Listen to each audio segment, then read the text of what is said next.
Welcome to Mimir, the podcast for ambitious entrepreneurs who want to launch and grow a successful business from day one. I'm your host, Maddie Kelly, and each week I sit down with founders who have been there, done that. We dive into the mindset, strategies, and practical tools you need to turn your vision into a reality. So let's get to work. Hey guys, welcome back to Mimir. I once heard one of my favorite founders say that despite her huge social following, the channel that actually moves her business forward is her email list. Most of us already know email matters, but how many of us truly understand why? I brought Kieryn Wang, founder of ALLMOST, to the podcast to help answer two questions. One, why should founders treat email as a core growth channel? And how do you actually start building one from scratch? Kieryn has over 13 years of experience in some of the hardest industries to market, like cannabis, alcohol, sex tech, where social accounts get shut down all the time. So she learned really early on that owned channels aren't just optional, but they're really critical for survival. So half of our conversation is highly tactical. Kieryn walks through how to get from 0 to your first 500 subscribers, what makes a newsletter worth opening, and how to understand your metrics so they become a source of insight instead of insecurity. I actually implemented one of her tips right after we recorded, and I saw immediate conversion, so trust me, I'm a believer. But our episode really goes beyond newsletter best practices. One of the reasons that email is a core growth channel is that it gives founders clarity. It tells you what resonates, what's confusing, and what's actually moving customers to buy. And even more so, email is one of the few tools that protects future you. Kieryn shares her own learning lesson that working on the business is just as important as working in the business. Most founders only do the work that keeps the business alive today, but the results of that won't show up until 30 to 90 days later. And the same is actually true in reverse. So when you stop building channels or nurturing an audience, the consequences show up 90 days later when you literally have no more pipeline, which is why systems like email matter. It's one of the few channels that keeps nurturing, compounding, and generating demand while you're operating the business. So if you've been stuck while trying to build your own newsletter, or it's something that's on your radar for 2026 goals, this episode is going to teach you not just how to do it, but also why it's critical that you stay on top of it. So without further ado, please welcome Kieryn to the podcast.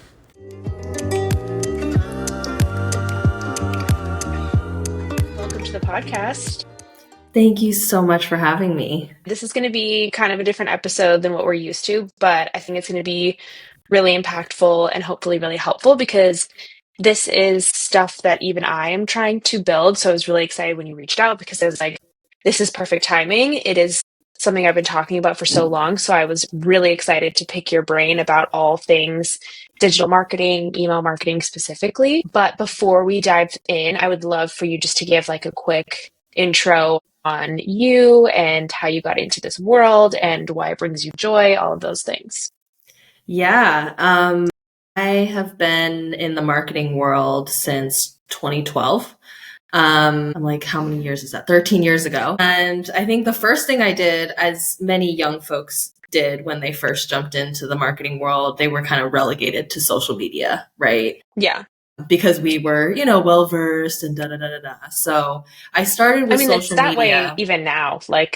That's Yes. my life, Absolutely. Well, I feel like there's more, video and content creation and all of that. But I feel like social media was a little newer, not extremely new, but in terms of marketing, a little newer back then. Yeah. And I learned a lot, but I also, really loved being able to reach people, not just through social, but email marketing as well, which is what I primarily focus on now because there's so much power to it. And I know we're going to dive into how powerful email marketing can be. I started my business almost 8 years ago, and I just wanted to work with people that felt aligned in values, in goals, all of those things. And here we are almost 8 years later doing just that. That's so amazing. And this is why I love entrepreneurship so much because it allows you to build the world that you want to build and work with the people that you want to work with in a way that's so freeing and exciting. So I'm sure that we'll probably dive into it a little bit also, how your journey as an entrepreneur has unfolded and what that's brought to you and changed about you as a person too, because that's something that I'm also really curious to hear. But talking a little bit about your background, you've worked in what I would call like hard mode industries, like, you know what I'm saying? Like, it's those industries that come with a lot of constraints around how you speak about them, how you market them. So I think, like, what did that teach you about good marketing? Yeah, so working in cannabis, working in alcohol, working in sex tech, yeah, there are just a lot of regulations about what you can say, what you can't, how you can say it, how you can represent products. Mm, And I feel like it's challenged me, to get like a little more creative than industries that don't have all those regulations and restrictions, because you just have to always be thinking outside of the box. And I loved it. That's why I've worked in those spaces for so long. But I also really want to help folks who aren't in those industries start to think as creatively as you have to when you are in those industries, right? yeah. No, I think, like, for me personally, I much prefer to have a baptism by fire type of experience where I would much Yes. rather like learn on hard mode and then have everything else after that be a lot easier rather than like a slow ramp up. So that totally checks out. Like I would have done it the same way. But how did you know that email was like a really powerful channel? I mean, there was a time I feel like where so many social platforms like would, not be working and get shut down for the day, that kind of thing, and people wouldn't be able Mm, to access their accounts.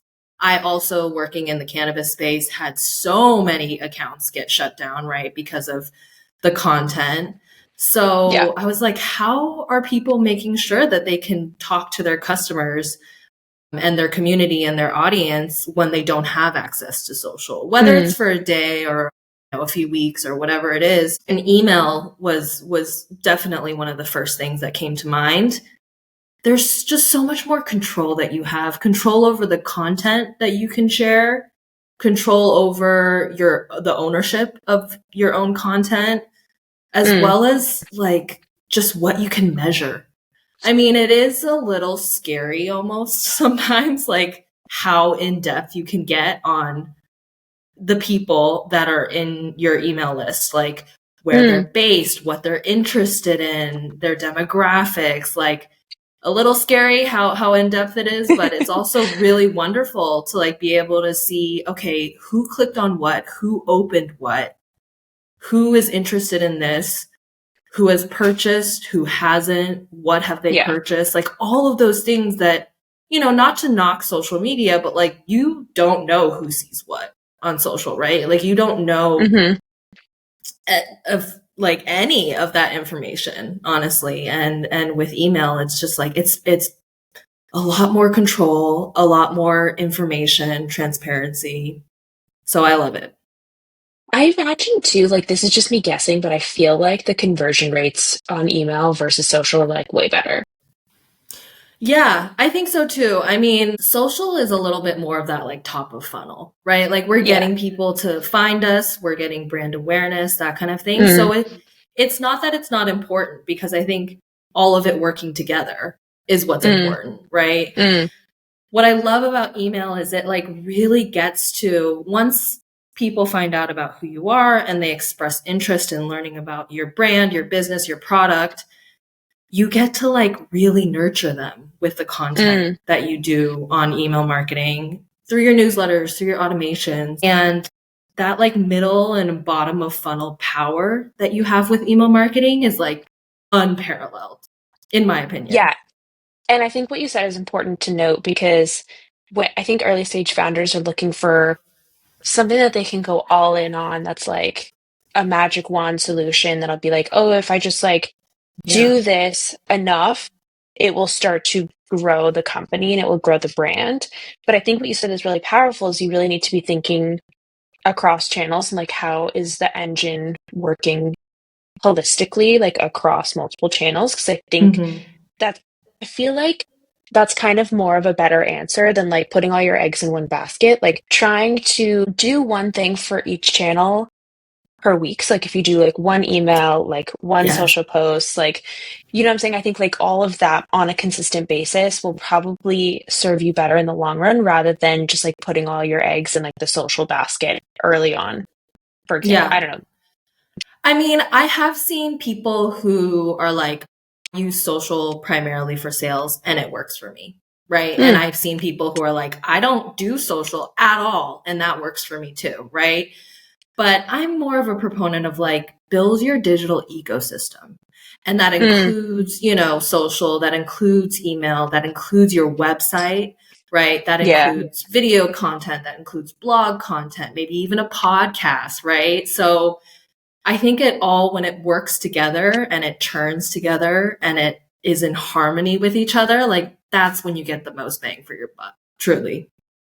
I agree. And I feel like as someone who does marketing in their regular job, like we have a multi-channel strategy for a reason. And I think that when you're trying to build brand awareness and generate leads for sales, like I find, at least in my day-to-day work, that like that strategy works better. But we're here to talk about email. So I I think like if a new founder were to come to you, let's say like full blown, start from scratch, nada on their email list today, like not a human besides maybe their mom, what are like the first three things that you would set up for them in like the first week?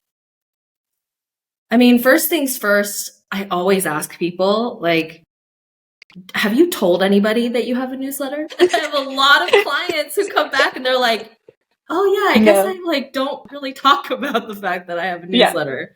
So the first thing is just tell people, right? Like on social, in person, Mm, if you're doing events, right? Like you don't have to have an iPad or anything like that, but like just have a sheet of paper and like say, hey, sign up for my newsletter here and just start collecting emails. Like tell people about the fact that you have a newsletter mm, and that they should subscribe to it. So that's number one.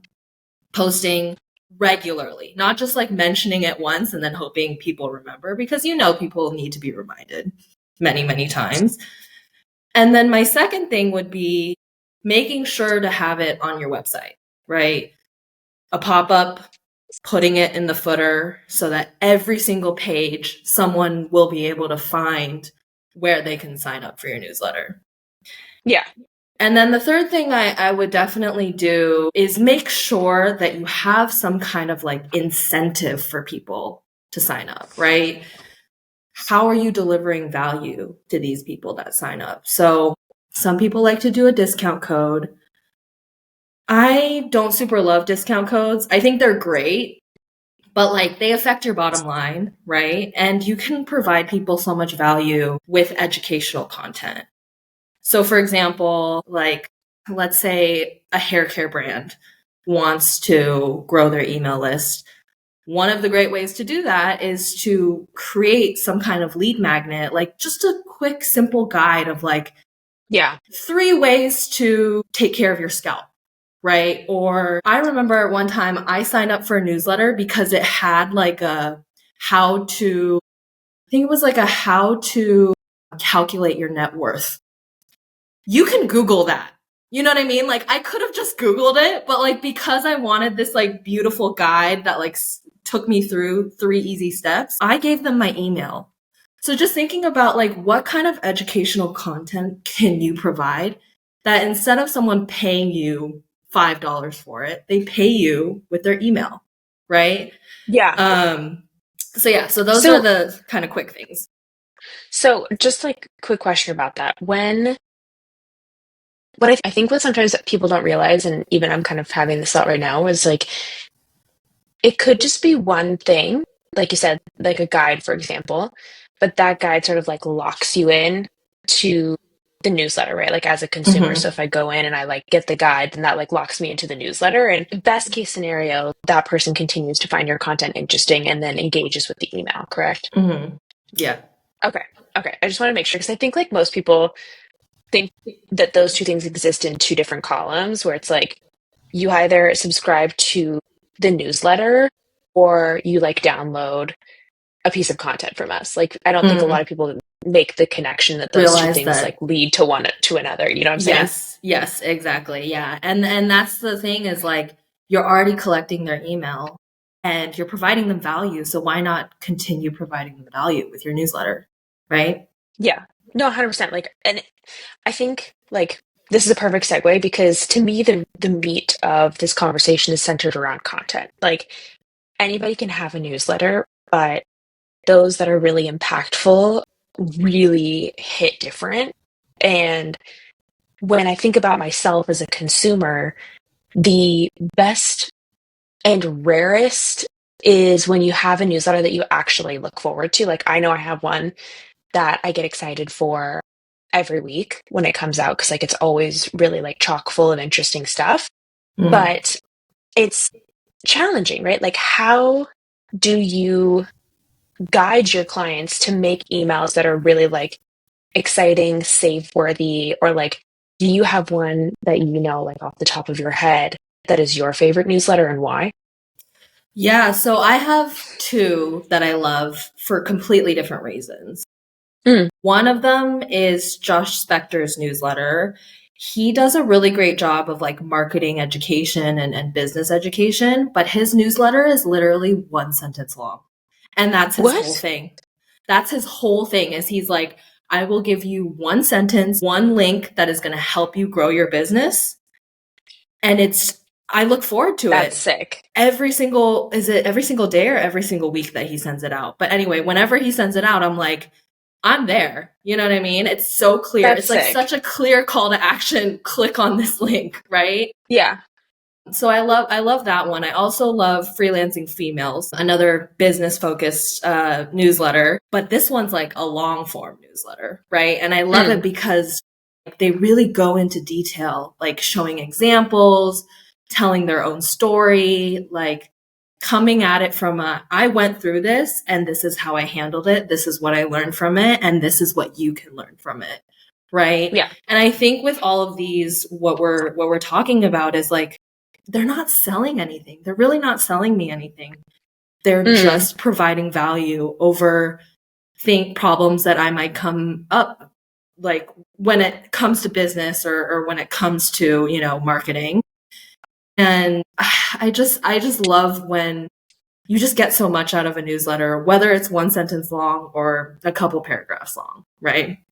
Yeah. And I think if we can like bring this back to a concrete example, like if we're talking about e-com, let's say like beauty wellness specifically, if anybody listening falls within those categories, like I think something that would be really impactful and interesting would be if your beauty wellness, you interview like an expert or something like that. Like you interview a dermatologist or you interview like a nutritionist and you talk about the things that you know your customers experience on a regular basis Yeah. and provide answers or like a quick recap of that interview in a newsletter. Like that to me is really interesting and not at all salesy because I think there's a tendency sometimes to, if you're in beauty, for example, to be like, here's your 5-step skincare routine. And like that, I'm like, obviously that means that you want me to buy your product. Right. Whereas if you're, if we go back to like the interview example and you provide value that way, then people are like, oh, wait, this is really interesting on a separate note. And then like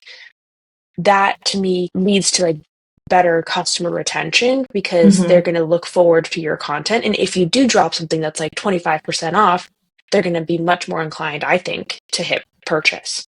Yeah. I mean, I have a lot of people who don't want to pursue email marketing because they're like, oh, it's just salesy, right? Like the language is salesy. People, all they're doing is selling. And I'm like, it doesn't have to be that way. It really doesn't, Storytelling is so impactful. I think making sure that not only you're telling your customer stories, but you're telling your own stories too, right? Yeah. So basically, people want to know what your product is going to do for their lives. And if you give them tangible examples of how it's helped your customers, why you created it, whether that's for yourself or for a family member, whatever it is, like tell people why you created this product.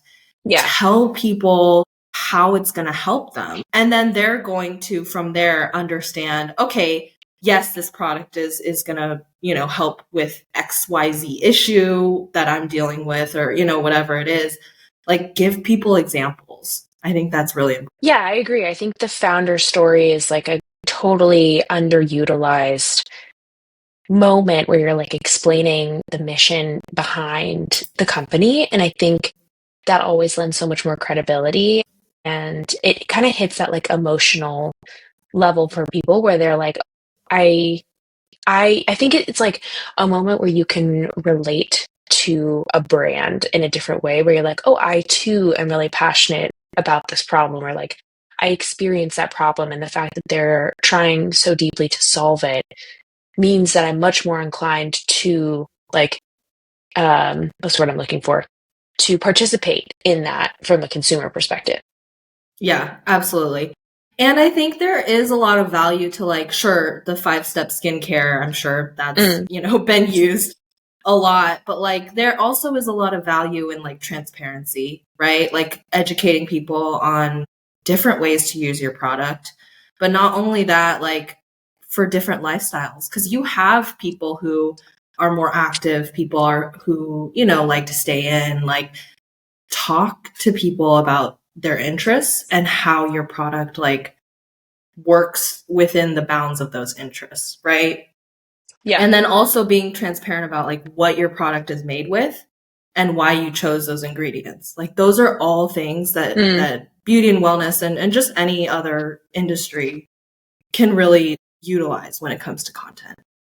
Yeah, and I think also like the cool thing is that you want to develop a rapport, right? Like you want to obviously be as close to as humanly possible to your customers to understand what's important to them, and then you can make adjustments therein.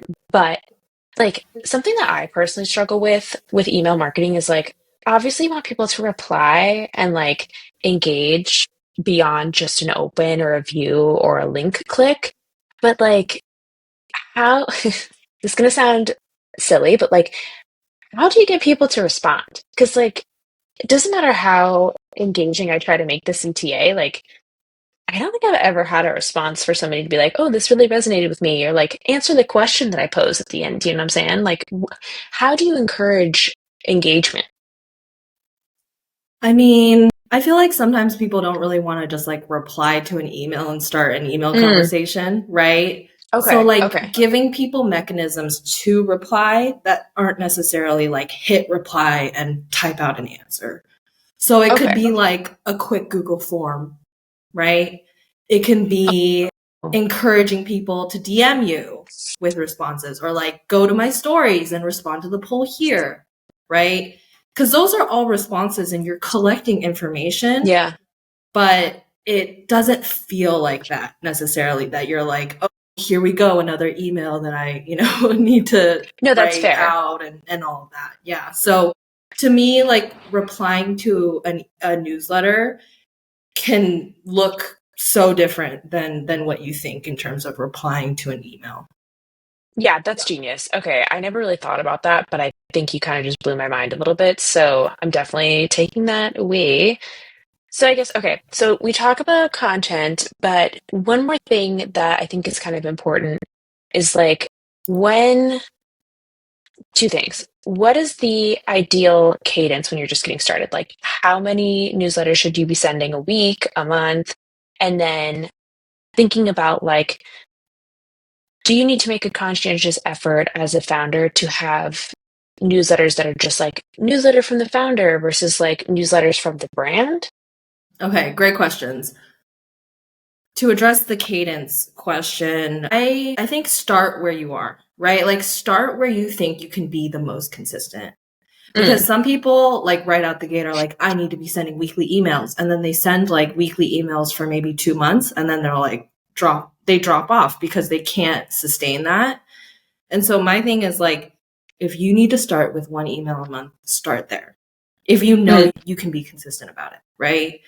yeah. And then start to move towards like add a second email in there, add a third email. And it doesn't have to be like all the way to weekly emails within a month or anything like that, but like kind of understand your audience and like what they're looking for, what they need, what would be most helpful. And you can like pay attention to the numbers, because if you start to like increase the cadence and your numbers start to go down, like it could be a frequency issue, but it could also be like a content issue, right? So you kind of have to like, you do have to test a little bit to understand like what your audience would want. And I don't really have like a blanket statement of, for every single brand, this is the strategy that's going to work, because every single brand has a different audience. Even two products that are like virtually the same, their audiences are different.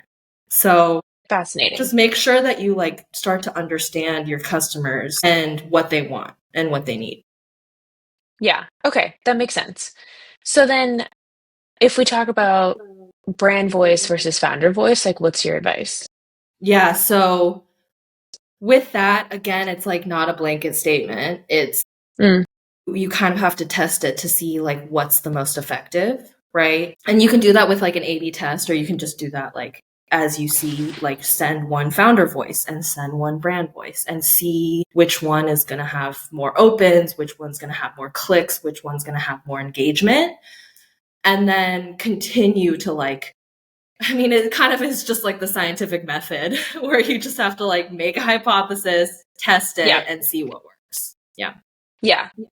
Okay. This brings me, I think, to the question that's probably plaguing everyone's mind is it's like, how do you actually grow an email list? So like if I came to you today with 0 people on my list, like what are you doing to go from 0 to like 500?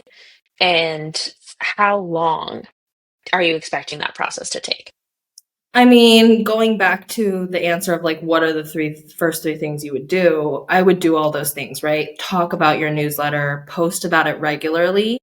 And not just like, hey, subscribe to my newsletter, but like in your social content, what do you talk about in your newsletter? Like repurpose that content and, show people, okay, like this is something we talk about in the newsletter. If you want more information, more tips, more whatever like this, subscribe, right? Like show people what value they're going to get when they subscribe to your newsletter. And then also really just making sure that it's like easy.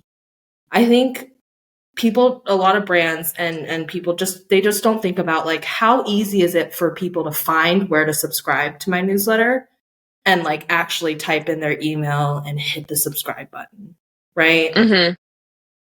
Making sure it's accessible, linking it on social, making sure it's very clear on your website. Whenever you talk about it, like give people an easy way to find it instead of saying, hey, like, here's my newsletter, you should subscribe to it, and then leaving them hanging, right? Like one of my favorite strategies is when people talk about, tomorrow in the newsletter, I'm going to be, talking about this topic. And then having that like question function in stories that says like, drop your email here to subscribe, right? And then they type in their email and then you subscribe for them, right? Okay. Wait, that's such a good hack. I'm literally going to do that. It's like one of my favorite ways to just make it easy for people to subscribe to your newsletter. And then just thinking about the lead magnet that I mentioned, like what's a guide, what's like just even one simple piece of information that would be helpful. It could be a cocktail recipe or a mocktail recipe. It could be, a guide to like a cozy holiday hosting tips, right? Like now that we're thinking about the holidays coming up and everything. So you don't just have to have one. You can actually test multiple ones and see like which one is going to get the most people to sign up, and then go like all in on the one that's converting a lot of people to sign up to your newsletter.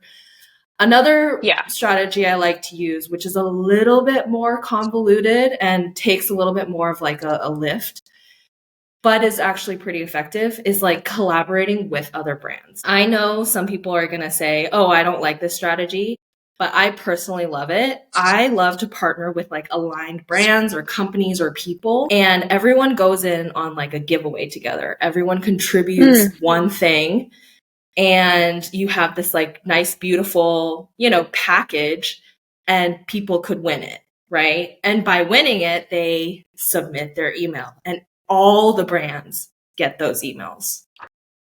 So it just like wait, why don't increases the people value like for that? everyone. Well, people don't like it because they're like, oh, so many people unsubscribe after the giveaway is over, right? But the thing is like, you probably weren't going to get those emails if you didn't do that giveaway and you didn't get in front of new audiences, right? And I personally love unsubscribes because a lot of platforms these days make you pay per subscriber, right? So if someone's going to be subscribed to your newsletter and they're never going to buy from you, please unsubscribe. Please leave. You know what I mean? I'm like, because then you're not like dragging the rest of the list down. You're not making open rates lower. You're not making click rates lower.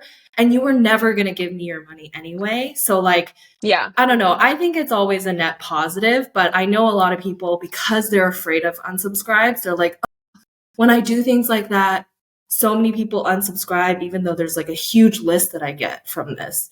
But I'm like, think about just like the ultimate value that you actually are getting. Also, to me, like, if you don't, it's still a net, you're right, it's still a net positive. Like, you're still getting something out of it, even if it's what you thought was going to be 1,003 only turns out to be 3. Like, that's still 3 more people that you know for sure actually want to be there because they didn't unsubscribe. And those 3 could be much more meaningful in terms of like actual conversions than, having the 1,000 and keeping them there. And like you said, just like honestly, like taking up space. Yeah, absolutely. And I think a lot of the people that see unsubscribes after giveaways and campaigns like that is they're like the first email they send is like a salesy email, right? So people are like, oh my God. Ugh. But if you deliver something with value, the interview that you're talking about, right? Like education, whatever it is, then they're going to be like, you know what? Actually, I'm going to stick around and like see what else I can get and what I can learn, right? Yeah. Yeah. So then, okay, when I also think about this, like the worst thing about starting from zero is like the demoralizing moment when you go to check your like stats for the week and it's just little to nothing, or at least it feels that way. So I'm curious to know what metrics you think are important to pay attention to, specifically for like a small list size. Like, what stats are you trying to really hone in on, that give you information rather than just like make you feel like you're shouting into the void? Yeah, I mean, I totally get that sentiment. I would want to encourage folks when they're thinking that way of like, but how many people were paying attention before I started growing my list, right? Like, don't think about how much you're not doing, think about how much you are doing, right? Even if it's like 5 people, even if it's 10 people, like those people are getting more than they were when you weren't doing anything, right? Totally. So yeah, my biggest thing is always just like numbers are great and they're informative, but they shouldn't like be tied to your value or your worth. So That's so things, refreshing. yeah, It's I like mean, really I hope nice so. because, well, like, you know, it's hard when I think social media and stuff like that, like, really wants you to focus on the numbers. Like, if you're not getting views, if you're not getting likes, if you don't have a lot of followers, it feels sad. But in a world where we're constantly being asked to put a numeric value on our worth as a brand, uh, whether that's like monetary value for how much you're selling to your customers, whether that's growth on social media or whatever, it's nice, I think, to really like reframe it. And I think the only way to survive, frankly, is that you have to reframe it and think about, to whom did you provide value today? Did you provide value to like one more person? That's enough. And I think it's important that we constantly remind ourselves to reframe in that way, because I know I specifically like definitely need that remembrance every once in a while. Yeah, absolutely. And I, even doing this for as long as I have, I still have those feelings of like, I grew this email list and like, not enough people are opening, not enough people are clicking. But that just means that you need to adjust your strategy, right? So things I like to pay attention to are the open rate. That kind of tells you a lot about like when you're sending emails and what your subject line is. So if you're not sending at the best time, or your subject lines aren't enticing enough, like that's a great way to, okay, let's pivot. Let's try a different time. Let's try a different subject line format, right? Like, let's try some different language. I know a lot of people are going to ask, like, what's a good open rate? I'm going to say this about every single metric that I'm about to talk about. I hesitate to like say every single industry has the same like benchmark goal, right? Because every industry is different, every audience is different. And so I say this with like a very, very, very heavy grain of salt, which is 20 to 25% is kind of what you're going to want to look for. Some industries are lower, some industries are higher. So again, just like take that with that consideration in mind. And then I really want to pay attention to the click rate. I want to pay attention to like, is the content in this email delivering value enough so that people want to go to my website and learn more, right? Yeah. That's the goal of email. And honestly, the goal of like any marketing is like getting people to your site, getting people to the place where they can purchase and give you money, right? Because like, we're not trying to be salesy, but like we are trying to make money. Yeah. And so click rate, again, a very, very general goal is like maybe 2 to 5%. That's obviously helpful. The higher the better, right? But like some people see a 2% rate and like they have a really dedicated audience that is, willing to purchase with that 2% rate. I also pay attention to, this isn't really a number that I pay attention to, but what are your top click links? That's going to tell you like, do people want, this kind of education, or do they want lifestyle content, or do they want product education, or are they going to look at a testimonial and that's going to seal the deal to like complete a purchase, right? So like paying attention to what people click on, and even like where it is in your newsletter. Because sometimes like you want to get people to the bottom of the newsletter. And if you see too many clicks just at the top and not at the bottom, like think about how you can bring people more value as they continue to scroll. Exactly. Yeah. And then the other thing is like, I debated whether or not to talk about this, but like unsubscribe rate. While I don't think a higher unsubscribe rate is the worst thing in the world, because again, I'm like, clean that list, get rid of the dead weight, right? Yeah. You do want to like not have an alarming amount, which, it's like anything under 1% is pretty good. You want like under 0.5%. But like if you start to get, 5%, 10%, 50%, like that's alarming and you definitely need to adjust your strategy. And then conversion rates.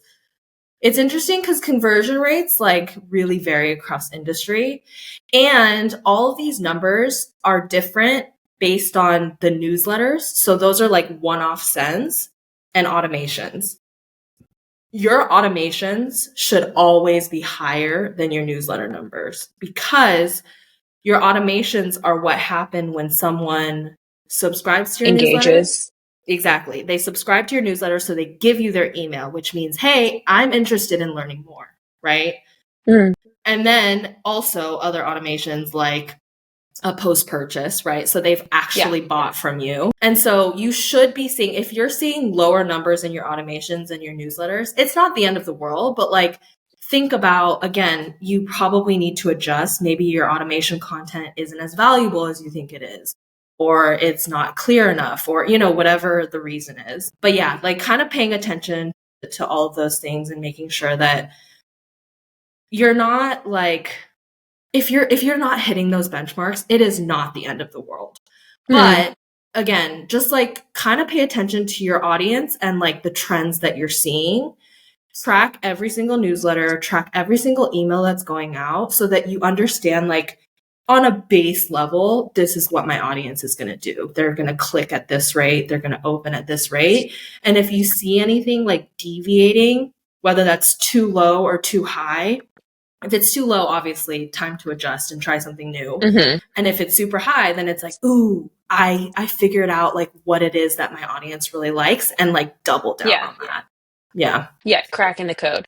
Yeah. What tools do you recommend? Like, should people be like, what do you use MailChimp or what is your preferred methodology? Well, I work with a lot of e-commerce brands. And so for e-commerce, I think there's nothing better than Klaviyo. Mm, Klaviyo has so many capabilities. I'm not just saying that because I'm a Klaviyo partner, but it's one of the platforms I love the most. You can do a lot no matter what platform you choose. Whether you choose, I think MailChimp is doing a great job of like increasing their functionality and like features and things like that to be mm-hmm. able to be in competition with some of these other platforms. People love ConvertKit, or now it's just Kit. People love Flowdesk. Flowdesk is a little bit more for like service-based brands. Yeah. And yeah, but e-commerce, like I love Klaviyo because it has so many capabilities and it has so many things that you can do with your automations, with segmentation, with this is starting to get Mm, into a little bit more of like the advanced email marketing. yeah. But like, yeah, it will give you a lot more ROI down the line if you start on a platform like Klaviyo. But I have people who are like, I use my Squarespace or I use Wix or, Yeah. whatever it is, which isn't the end of the world. I don't super recommend like website platform email marketing because they just don't have like the capabilities that like a dedicated email marketing platform will give you. And they don't have the analytics. They don't have all of the things that like Yeah. it's just for email marketing. They will have those features. Yeah. Okay, pivoting a little bit before I let you go. I want to know like how's your entrepreneur journey been? Like you've been doing this for a long time now, but how is it for you? Like, do you love working for yourself? Do you ever miss the corporate grind? What has changed about you? Oh God. Does anybody ever miss the corporate grind? Not that I have found out yet. Like, I've never asked that question to somebody and been like, damn, yeah, I wish I could go back. That's never Yeah. happened before. Yeah. I don't see myself ever going back. But I started my business in 2018. And then 2 years Hmm. later, what happened? The pandemic Yeah. happened. And so Yeah. I think surviving the pandemic for any business owner and just for us in general, it was a lot, right? Like we had to adjust our strategy a lot. I had a lot more like in-person stuff going on. I used to do event marketing. I used to do all sorts Mm, of things and I don't do that anymore because everything really pivoted to like virtual. Like what can you do online? hmm. So that was a huge learning curve. 2020 obviously was my lowest year revenue wise. Because I had so many people panicking, right? And being like, oh, I can't afford your services anymore. And I'm like, ugh, I hate when people that this is my biggest grudge against entrepreneurship in marketing specifically is that people don't value marketing as much as they should. They're like, Yeah. I don't have the budget. Let me get rid of marketing first. And then they're like, why am I not making enough money? And I'm like, literally, because you got rid of the one thing that's going to help you make money. So that's Yeah. been probably my biggest challenge is people just not understanding the value of marketing and needing to really be educated on that. But I love entrepreneurship. I will say I coasted for like 3 years during the pandemic. I want to say 2020 to 2023. I had some great clients. And so I just like didn't do a lot to try to scale or grow or Mm, like have huge aspirations for the potential of my business. I've pivoted. I think 2024 and especially this year, 2025, I've done a really good job of like thinking about scaling, thinking about growing, thinking about just my processes and like streamlining things, automating things, all of those. So it's been what do a you think? huge learning curve. Yeah. What do you think changed? Like, I feel like during the pandemic, everybody was going through their own shit. Like, Yeah. we had bigger things to worry about than like just trying to scale our businesses. But like, I'm kind of curious to know, do you feel like you just figured out your like lockstep and like that has been what's encouraging you to really think about scale now, or at least over the You last few know, years? it's funny because it's actually the opposite. Really? I started losing clients, and I lost two of my biggest clients. And it like made me freak out because I was like, I thought I was going to stick with them for years. I thought everything was fine and smooth sailing because it was for 3 years, right? And then when I realized, oh my gosh, like I've been working like in my business and not on my business. Yeah. It really like changed that mindset for me and made me realize like I need to always be working on my business and doing what I can to like, you know, the phrase where they say, what is it? Like your business is always 90 days out. And so like, what can I do today to help 90 days out me? Right? Yeah. To help 90 days out with my business.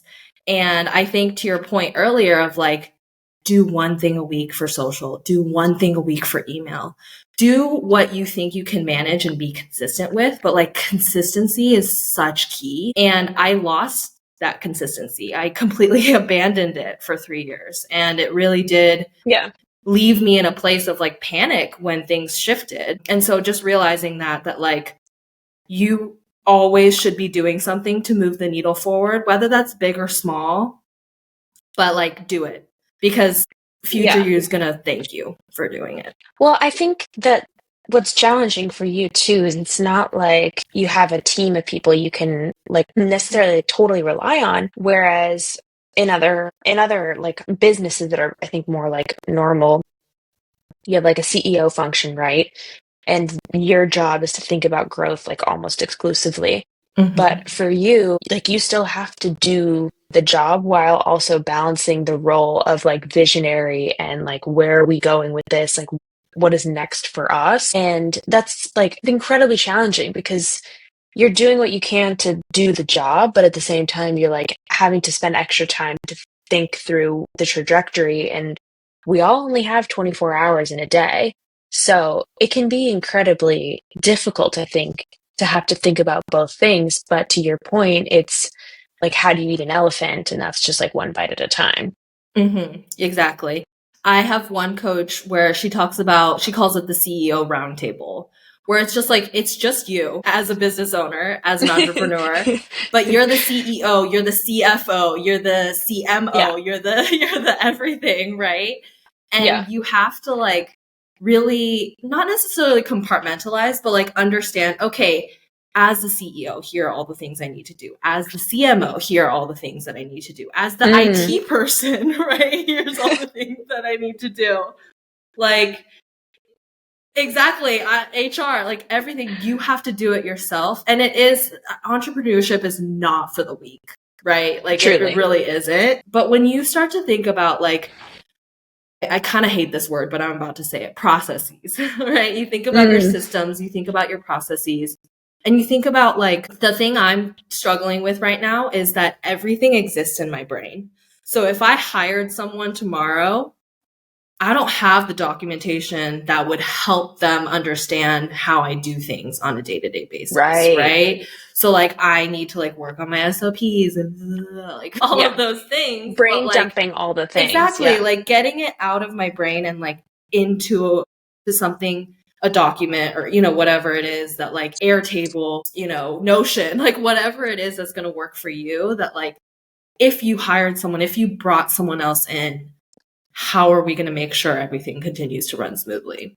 And so that's something I'm dealing with right now, for sure.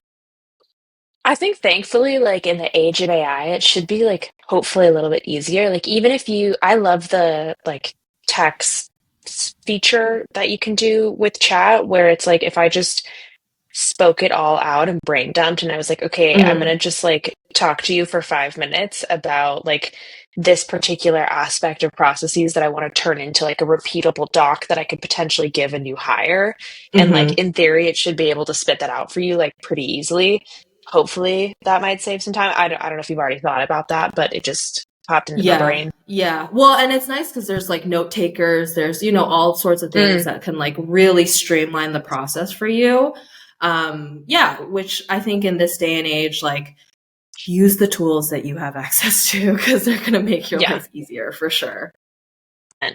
Well, thank you so much, Kieryn. I think this was a really helpful episode for everybody. We got super deep, but I'm glad we were able to circle back and talk about your experience because, like, that's truly what I'm passionate about. So, thank you for joining me and sharing your experience and your wisdom with the audience. Yeah, thank you again for having me. I hope this was helpful. And if it wasn't, let me know and let me know what would be helpful. Yeah. That's what I always say is Subscribe to the ask your newsletter. Let us know. Exactly. That's a wrap on today's episode. If you feel called to support this podcast, please give it your honest rating or leave a review. And thank you so much for listening. You can find all the links to connect with Kieryn in the show notes. And gobble gobble, it is turkey time, people. I hope you guys all have an incredible Thanksgiving break. And I will probably see you guys after Thanksgiving. I think I'm going to take some time off. Either way, if you guys want to hang out during the Thanksgiving holidays, make sure you follow me on Substack at The Well. I will link it in the show notes, but you'll find more founder wisdom and essays on entrepreneurship. But other than that, I will see you guys next time.